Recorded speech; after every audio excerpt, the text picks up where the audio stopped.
नमस्कार दोस्तों, आज हम बात करेंगे एक विशिष्ट गर्भ संस्कार के यज्ञ की। हम जब वैदिक स्टडी करते हैं ना, तो यज्ञ की काफ़ी सारी टाइप बताए गए, जैसे विष्णु याग है, सहस्त्र याग है, काफ़ी याग है। पर इसमें से एज ए चिकित्सा जब हमें यज्ञ करना है तो कुछ भेषज यज्ञ, जिसे रक्षक यज्ञ की भी कहा गया है। रक्षक यज्ञ इसे कहते हैं जो आयुर्वेद में स्पेशल पर्टिकुलर मेडिसिन जड़ी बूटी लेकर उसका यज्ञ किया जाता है, और गर्भ संस्कार उसे रक्षक यज्ञ कहा गया है आचार्यों ने।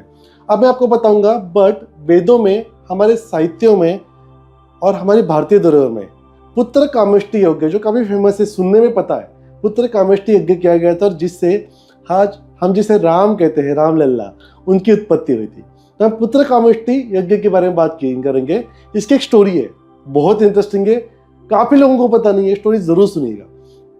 जब वशिष्ठ ऋषि मुनि ने दशरथ राजा जी को एक सलाह दी कि आप पुत्र कामेष्टि यज्ञ कीजिए, आपकी जो स्त्रियां हैं, उनकी पत्नियां, धर्मपत्नियां, इनको उसमें से जो प्रसाद निर्माण होगा उसका जब वो ग्रहण करेंगी तो उन्हें ईश्वर स्वरूप पुत्र की प्राप्ति होगी।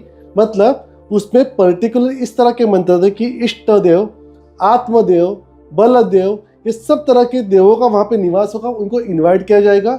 हम अगर देखते हैं तो जो पूजा विधि होती है सबसे पहले, तो उसमें आपको षोडश पूजा कहते हैं। षोडश मतलब अलग अलग 16 तरह की विधि करने, और उसमें आवाहन किया जाता है, उसे बिठाया जाता है, स्थानापन्न किया जाता है, प्राण प्रतिष्ठापना की जाती है, फिर उसको भोग चढ़ाया जाता है, फिर जल दिया जाता है, और फिर उसका आदरातिथ्य किया जाता है, और उसके बाद फिर हम यज्ञ की शुरुआत करते हैं। तो ये षोडशोपचार करने के बाद यहाँ पे सबसे इंपॉर्टेंट है पुत्र कामेष्टि यज्ञ, मतलब पुत्र अच्छे, ईश्वर स्वरूप पुत्र की इच्छा। मैंने कहा था ना, यज्ञ के 2 प्रकार है, एक नित्य होता है और एक कर्म। ये कर्म यज्ञ है कि हम एक इच्छा रख के इस यज्ञ को उसी चीज के लिए परफॉर्म करें जिसके बाद इसका काम खत्म है, फिर से नहीं करना है। उस समय ऋषि शुंग मुनि, इनके अंडर ऑब्जर्वेशन में किया गया था। ये जानकारी बहुत इंपॉर्टेंट है।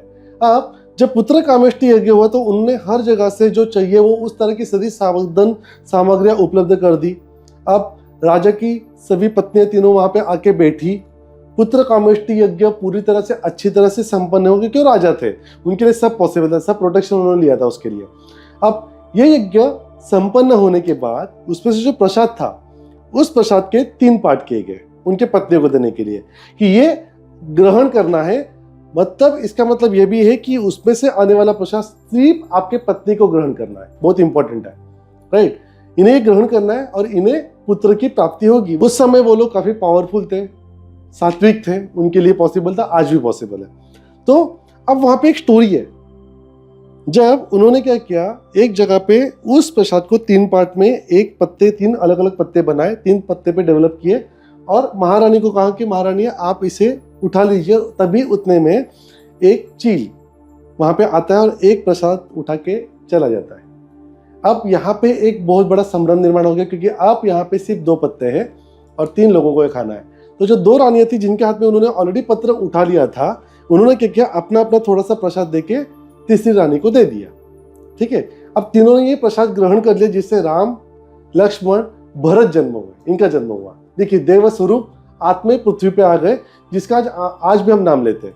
पर ये जो तीसरा पत्र जो चील ने उठा लिया, उसका आगे क्या हुआ?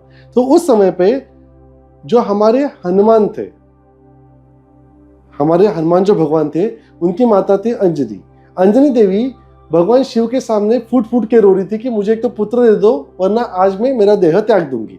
तो उन्होंने वहां सर पटकना शुरू कर दिया, एक तो तू पुत्र दे वरना मैं देह त्याग दूंगी, ये बांझ का जीवन मैं नहीं जी सकती। और तभी चील के हाथ में से, ऊपर से जो चील उड़ रहा था, उसके हाथों से वो प्रसाद छूट गया और अंजनी माता की झोली में आके गिर गया। और उसे लगा कि भगवान ने मुझे प्रसाद दे दिया है, और उसने वो प्रसाद ग्रहण कर लिया कि भगवान तेरी अगर ये इच्छा है तो मैं भक्तिभाव से ये प्रसाद ग्रहण कर लेती हूँ, और इससे मुझे तुझ जैसा एक पुत्र प्राप्त हो। और उसमें से हमारे हनुमान जी का जन्म हुआ। इसलिए देखो, राम जी और हनुमान जी में एक विशेष सख्य दिखा गया, इसे सख्य भक्ति भी कहा गया, भक्ति के 9 प्रकार में से। और इस तरह से इसलिए राम और हनुमान एक दूसरे से काफी कनेक्टेड, क्योंकि जन्म के समय उनकी जो फ्रीक्वेंसी थी, वेवलेंथ थी, जो डेल्टा फ्रीक्वेंसी थी, दोनों की मैच करी थी। एक ही प्रसाद दोनों के माता ने ग्रहण किया था और आगे चल के गर्भ संस्कार भी किए थे। इसका काफी प्रमाण हमें हमारे शास्त्रों में दिखने मिलता है। तो ये थी स्टोरी हमारे इस यज्ञ के बारे में, पुत्र कामेष्टि यज्ञ के बारे में। तो इसलिए पुत्र कामेष्टि यज्ञ आज भी आप कर सकते हो। जरूर हर घर में राम लल्ला जन्म होगा। कैसी लगी ये इंफॉर्मेशन? इसी के साथ और एक जानकारी जल्दी से देना चाहूँगा। हमारे तमिलनाडु में एक तंजावुर नाम का डिस्ट्रिक्ट है, वहाँ से 20 किलोमीटर दूर एक मंदिर है, गर्भरक्षम भीमे देवी, इनका वो मंदिर है। और इस मंदिर में ऐसी धारणा है कि वहाँ पे जो उस देवी के नाम पे जो यज्ञ होता है उससे आपको इच्छित पुत्र प्राप्ति होती है। इच्छित का मतलब है भगवान स्वरूप, राइट।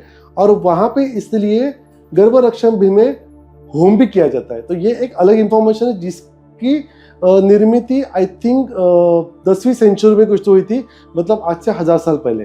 दोस्तों थी ना इंफॉर्मेशन बहुत अच्छी, इंटरेस्टिंग। आप भी इतने कीजिए, किस चीज़ के लिए वेट कर रहे हो? इस तरह के कुछ भी क्वेश्चन है जरूर पूछिए, लाइक कीजिए, सब्सक्राइब कीजिए, क्योंकि मैं हूँ डॉक्टर अक्षय, आपका अपना लाइफस्टाइल डिसऑर्डर स्पेशलिस्ट।